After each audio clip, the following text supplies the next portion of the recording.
Father, we bless you. We thank you for another day. We are so grateful for your mercy and for your kindness. Blessed be your holy name. Thank you for all that you have done. Thank you for bringing us into a new season and a new phase in God. Thank you for the works of salvation you are doing on the earth. Thank you for your church on earth.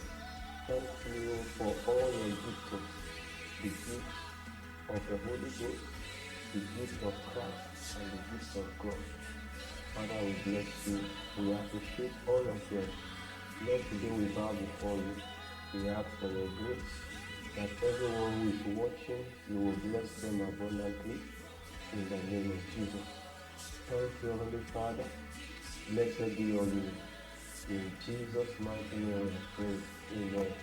We welcome everyone to build up again, and we bless God for opportunity to be here again. And we trust that today our soul is going to be blessed and will be taken further in God and His life in Jesus' name. 2 Corinthians chapter 2 verse 14 says that now thanks be to God who always causes us to triumph. We bless God for victory. Every day victory is joy, in our going out and our coming in. And I trust that we will keep triumphing every day of our lives in Jesus' name. Let's go into the subject of today, Mark chapter 4, verse 30. Mark chapter 4, we take the reading from 26 to 29. Mark chapter 4, verse 26 to 29 and 30.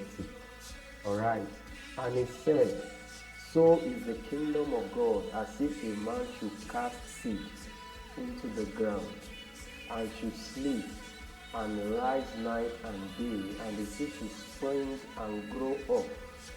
He knoweth not how. Verse 28, for the earth bringeth forth fruit of herself, first the blade, then the earth, after that the full corn in the earth. Yes. But when the fruit is brought forth, immediately he putteth in the sickle, because the harvest is come. Then verse 30, we jump to verse 30. And he said, whereunto shall we liken the kingdom of God, or with what comparison shall we compare it? Alright, so that is Mark chapter 4, verses 26 to 29, and verse 26 to 29, and verse 30. Alright, the kingdom of God is indescribable and incomparable. That's Mark chapter 4, verse 30. Mark chapter 4, and he said, whereunto shall we liken the kingdom of God, or with what comparison shall we compare it? The kingdom of God is incomparable and indescribable because of its nature. The nature of the kingdom of God is spiritual, so it makes it indescribable and incomparable. However, Jesus, in his wisdom, was able to give illustrations to awaken our comprehension concerning the kingdom, or to give us a measure of comprehension concerning the kingdom. The most important thing in the heart and mind of God is His kingdom.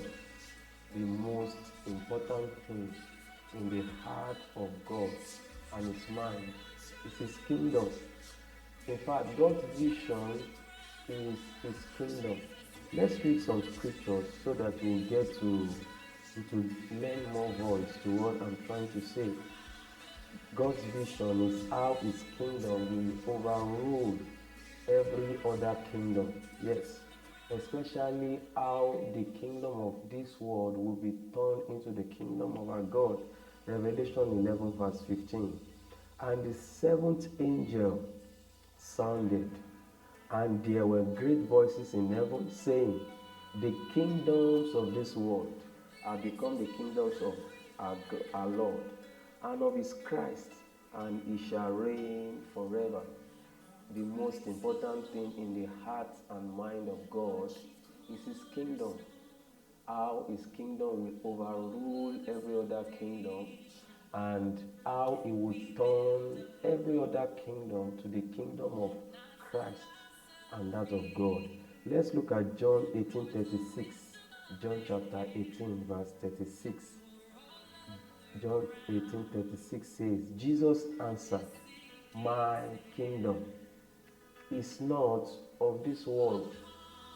My kingdom, or the kingdom of God, or the kingdom of Christ and of God, they are not of this world. Then would my servants fight, that I should not be delivered to the Jews. But now is my kingdom not from here.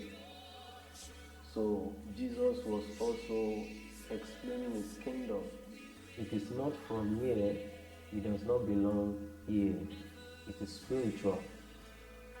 In the physical kingdom, or in the natural kingdom, the most important thing in the heart of every king, what matters most to a king is his kingdom. What matters most to a king is his kingdom and his throne. Those two things, his kingdom and his throne. How his kingdom will become indomitable. Yes, by external forces or enemies, either internal or external forces or enemies. Secondly, how the will of a king, will be what the citizens of that kingdom, how to be what they are living by in order to sustain the kingdom, and also how the kingdom will keep growing and increasing in impact over the citizens of that kingdom. Because sincerely speaking, there is no king who wants to lose his kingdom. Losing a kingdom is losing everything, because that is where the dominion of the king lies. There is no king at one time or the other who desires or who wants to lose his kingdom. In monarchical system of government, unlike maybe presidential or cabinet or cabinet, a king, once a king is appointed, the king stays there, until death. Unlike the civilized way of ruling, where people rule for 4 years or maximum of 8 years, which means that's quick enough. But when a king is appointed, who is the head of the government or head of state, such a king rules forever, like that of Great Britain. The greatest blessing and gift that God can ever give a man is kingdom. The greatest gift and blessing that God can ever give a man is his kingdom, is a kingdom. For instance, the gift that God gave unto Adam was the gift of a kingdom. God gave Adam the gift of a kingdom. The reason given is every other thing that man needs, every other thing that Adam needed was in the kingdom, was or lies within that kingdom that God gave him as a gift. The gift of a kingdom, God gave it to Adam. That's the father of the earth. All other blessings were in that kingdom. Let's look at Psalm 115 verse 16. The heaven, even the heavens are the Lord, but the earth has he given to the children of men. Can you see?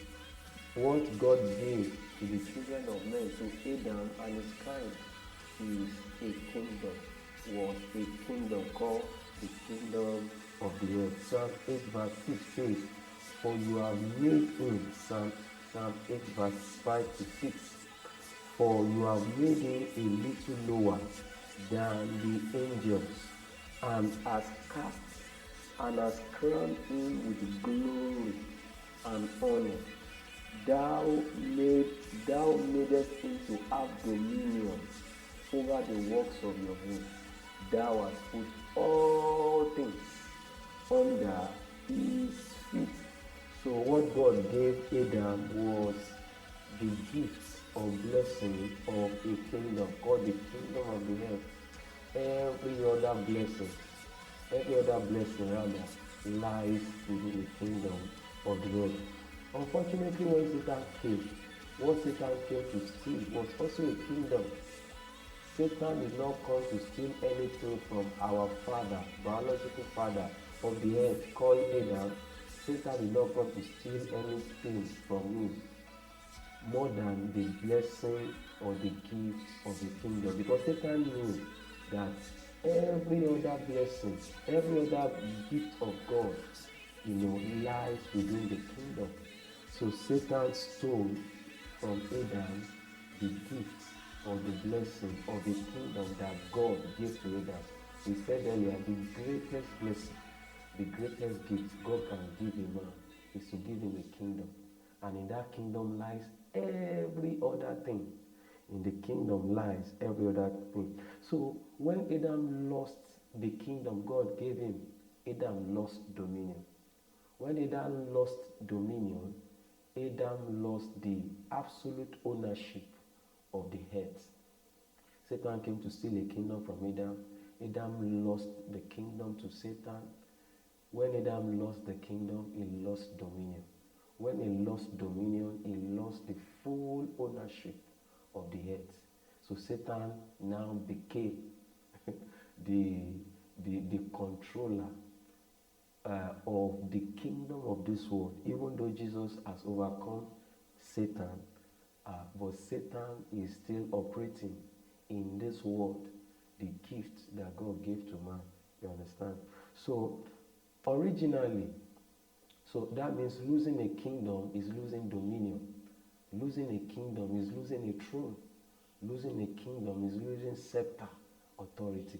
Losing a kingdom is losing someone's life. So when Adam lost that kingdom, he also lost his life. He became dead. So losing a kingdom means a lot of things. All right. Originally, before the fall of man, in dominion, ascension and descension, they are the same thing. Before the fall of man, in dominion, ascension and descension, they mean the same thing. Yes, both of them are the same. Let's look at Ephesians chapter 4 verse 10, so that we'll get what I'm trying to say. So before man lost the kingdom, he lost the dominion and lost ownership of the world that God gave to man. Ascension and descension used to be the same thing. Yeah. So ascension and descension was only a choice to move up or down to fulfill a purpose or for functionality. Ascension and descension was basically to fulfill a purpose or functionality. So Ephesians chapter 4 verse 10 says, he that descended is the same also that ascended up far above all heavens, that he might fill all things. Can you see? So ascension and descension, before the fall, in dominion, they both represent the same thing. If you look at John chapter 1 verse 51, John chapter 1 verse 51, and he said unto him, verily, verily, I say unto you, hereafter ye shall see heaven open, and the angels of God ascending and descending upon the Son of Man. The Son of Man is the ladder that angels are descending and ascending. So ascension and descension in dominion, they represent the same thing, because there are two wings of dominion. In dominion, dominion embraces ascension and descension. Before the fall of man, both of them represented the same thing. Let's look at Genesis chapter 28 verse 12. And he dreamt, and behold a ladder set up on the earth, and the top of it reached to heaven. And behold, angels of God ascending and descending on it. Angels of God ascending and descending on it. So we know that angels, heaven is their own abode, earth is the abode of man. Earth also has its own heaven. So man, Adam, used to ascend to the heaven of the earth and descend to the earth back, is to fulfill a purpose, to fill a thing for functionality. But when Adam lost the kingdom, he lost the dominion and full ownership of the earth. The definition of ascension and descension became falling. Ascension and descension in a falling word now means promotion. Descension now means demotion. Alright. So, but in the kingdom of God, ascension and descension is the same thing. It represents the two wings of dominion. Let's round up by going to our first scripture that we read, Mark chapter 4, verse 30. So Jesus was trying to explain what the nature of the kingdom of God, that is, it is as if a man should cast his seed onto the ground, into the ground. He should sleep and rise up night and day. The seed should spring and grow up. He knoweth not how. So, in looking at the subject of build up, the foundation or the essence of this platform, as the Lord has given a directive, the leading, the inspiration in the secret place of prayer or koinonia with Him. So that ascension and descension is the meaning of build up. To ascend and to descend is the meaning of build up. So a seed was cast into the seed, into the soil or into the earth. So the seed had to grow downwards. So another word for build up is to grow up. So that grow up is both ascension, but in dominion, ascension also has descension. In other words, there must be a root downward and there must be an upward growing. So the principle that God uses even in as regarding His kingdom is also the principle of building up. Yes. So it means that even the kingdom of God grows layer by layer, layer by layer, layer by layer. So it grows and the man does not know how it grows. So in building up, we see that Jesus gave us three clues here concerning building up. That we build down to build up. We descend to ascend. Both of them, they are representing a functionality. They are representing filling up. So Jesus explained three dimensions to building up. He said you have the seedling, you have the growing, and then you have the growth. So you have a seed, seedling, growing up, and fully grown. Those are the three stages. So from seedling to growing up, then to fully grown. So that's one of the dimensions of build-up. We'll continue some other time. I trust God that God will give us grace to keep growing. People of God, the most important thing that any Christian can commit himself or herself to is to keep growing. One of the most important things we can never do for ourselves is to ensure that we keep growing.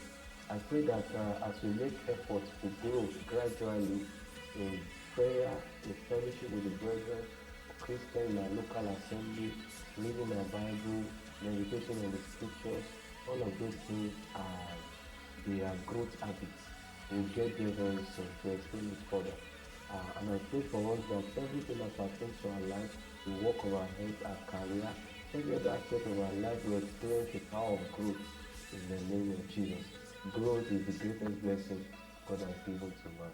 We grow downward so that we can grow upward. Thank you for joining us today. God bless you. Shalom.